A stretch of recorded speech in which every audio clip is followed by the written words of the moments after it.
알리바바와 40명의 도둑. 동양동화 페리그림.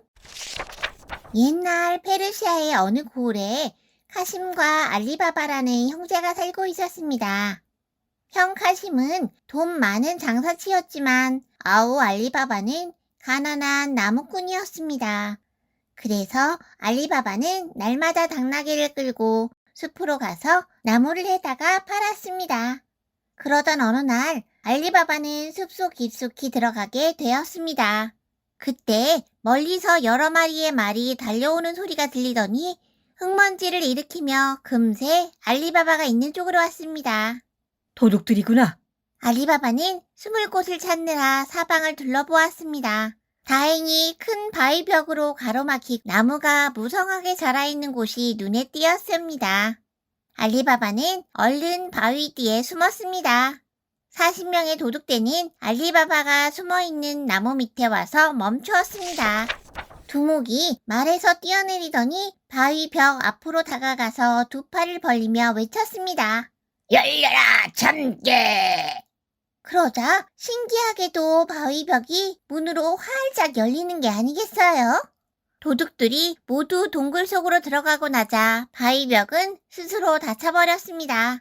그리고 잠시 뒤에 바위 벽이 다시 열리더니 도둑들이 밖으로 나왔습니다. 두목은 모두 다 나온 것을 확인하고는 손을 쳐들고 외쳤습니다. 닫혀라 참깨! 그러자 바위 벽은 다시 본디대로 되었습니다. 도둑들이 모두 말을 타고 어디론가 사라져버리고 난 뒤 알리바바는 살금살금 바위 벽으로 다가갔습니다. 열려라 참깨!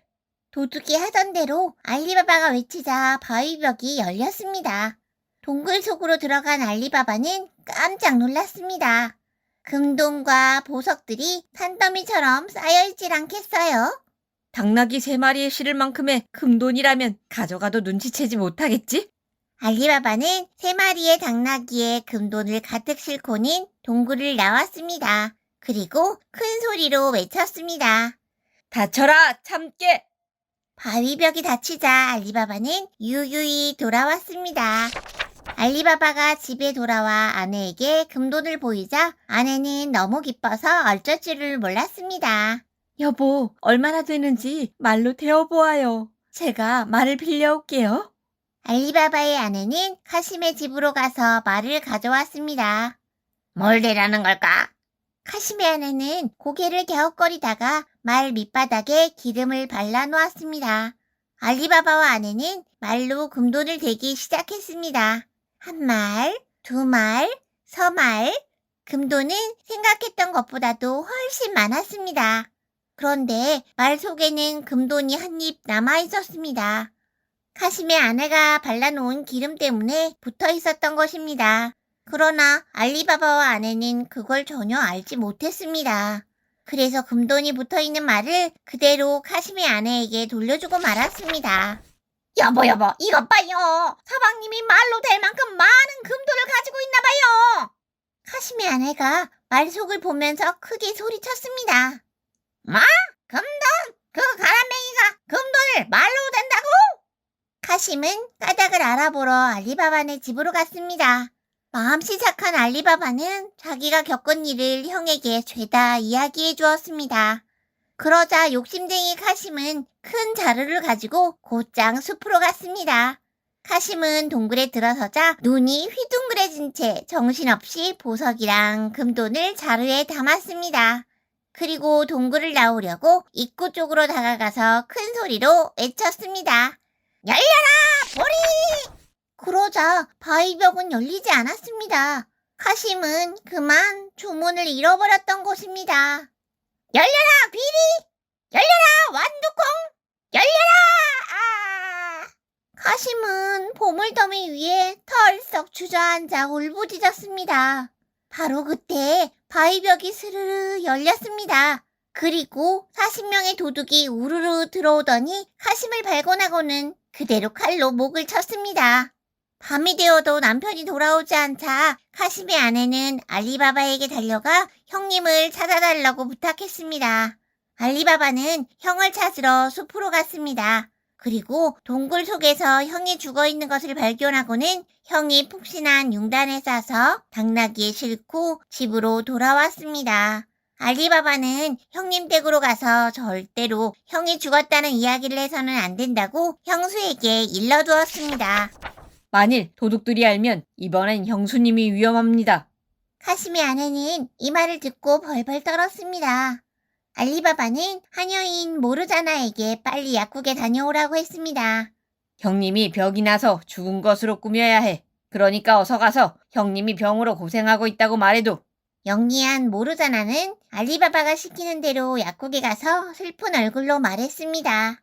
하심님이 몹시 앓고 계세요. 이웃 사람들에게도 그런 소문을 냈습니다.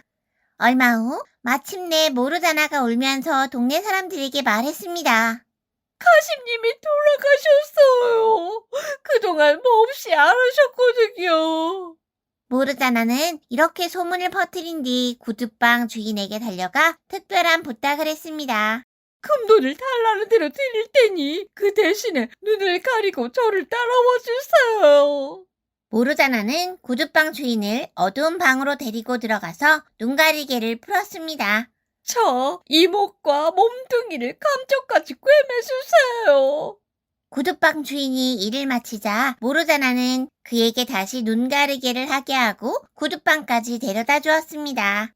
그리고 절대로 남에게 말을 해서는 안 된다고 일렀습니다.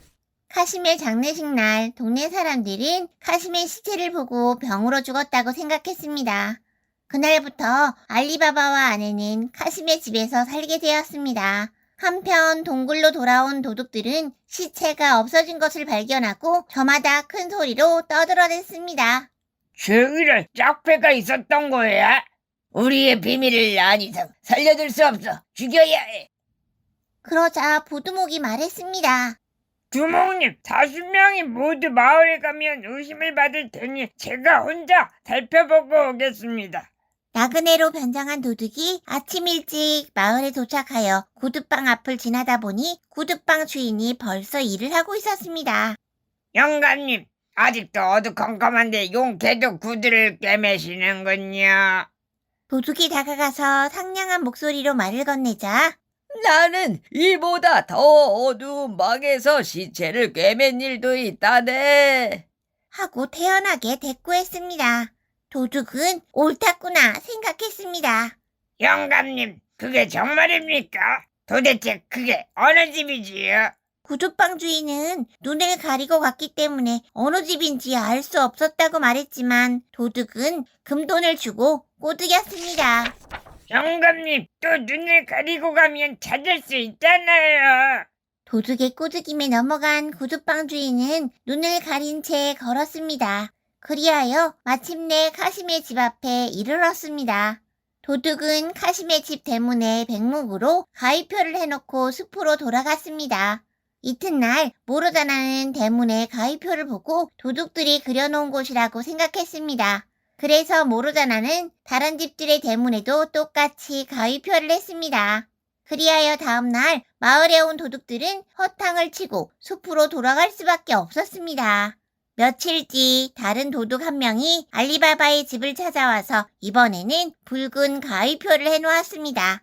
그러나 이번에도 모르자나가 집집마다 붉은 가위표를 해놓는 바람에 도둑들은 또 허탕을 치고 말았습니다. 두목은 머리끝까지 화가 나서 소리쳤습니다. 이 얼간이 같은 놈들아, 좋다. 이번엔 내가 가봐. 두목은 구두방 주인의 안내로 알리바바의 집을 알아낸 뒤 머릿속에 잘 기억해 두었습니다. 그러고는 숲으로 돌아가 부하들에게 지시했습니다. 당나귀 20마리와 가죽자루 40장을 장만해서 한 자루에만 기름을 넣고 나머지 자루에 너희들이 들어간다. 두목은 기름 장수로 변장하고 알리바바네 집으로 갈 생각이었습니다.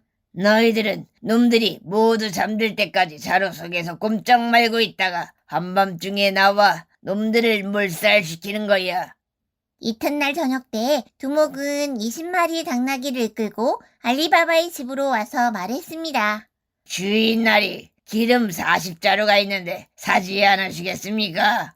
안으로 들어와서 저녁이나 같이 들면서 얘기해 봅시다. 알리바바는 형의 뒤를 이어 장사를 하고 있었으므로 장사꾼으로 변장한 두목을 집안으로 불러들였습니다. 그날 밤 램프에 기름이 떨어져 모르자나는 앞마당으로 나갔습니다. 당나귀들이 싣고 온 기름을 쓰려고 생각했던 것입니다. 그런데 모르자나가 가죽 자루 쪽으로 다가가자 벼랑간 자루 속에서 사람들의 목소리가 들렸습니다. 두목님, 이제 될 때입니까? 모르자나는 깜짝 놀랐지만 곧 침착하게 대꾸했습니다. 아직 안 됐다. 조금만 더 기다려라. 모르자나가 옆에 자루를 두드려 보니 거기에서도 남자의 목소리가 들렸습니다. 모르자나는 겁이 덜컥 났습니다. 모르자나는 금세 모든 걸 알아챘습니다. 그래서 모르자나는 기름 자루를 찾아내 부엌으로 가지고 가서 큰 냄비에다 기름을 끓이기 시작했습니다. 그리고 나서 모르자나는 펄펄 끓는 기름을 39개의 가죽 자루에다 하나씩 부었습니다. 그리하여 39명의 도둑은 끽 소리도 못하고 죽었습니다. 모르자나는 곧 추못으로 갈아입고 알리바바와 두목이 있는 대청으로 가서 말했습니다. 기름 장수님, 오늘 밤엔 제 춤을 보여드리겠어요. 모르자나는 탬버린 소리에 맞춰 춤을 추기 시작했습니다. 춤을 추는 모르자나의 움직임이 차차 빨라졌습니다. 그러더니 모르자나는 빙글빙글 돌면서 두목에게로 다가가 소매뿌리에서 단도를 꺼냈습니다. 그리고는 부딪히는 채 하면서 그대로 두목을 찔러 죽였습니다. 얘 모르잖아. 이게 무슨 짓이냐?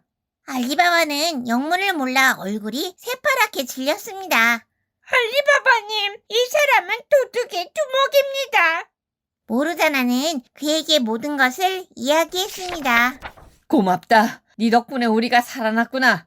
알리바바는 모르자나의 용기를 칭찬했습니다. 그리하여 모르자나는 알리바바의 아들과 결혼하게 되었습니다. 그 뒤 알리바바는 도둑들의 보물을 모두 가져다가 동네 사람들을 위해 썼다고 합니다.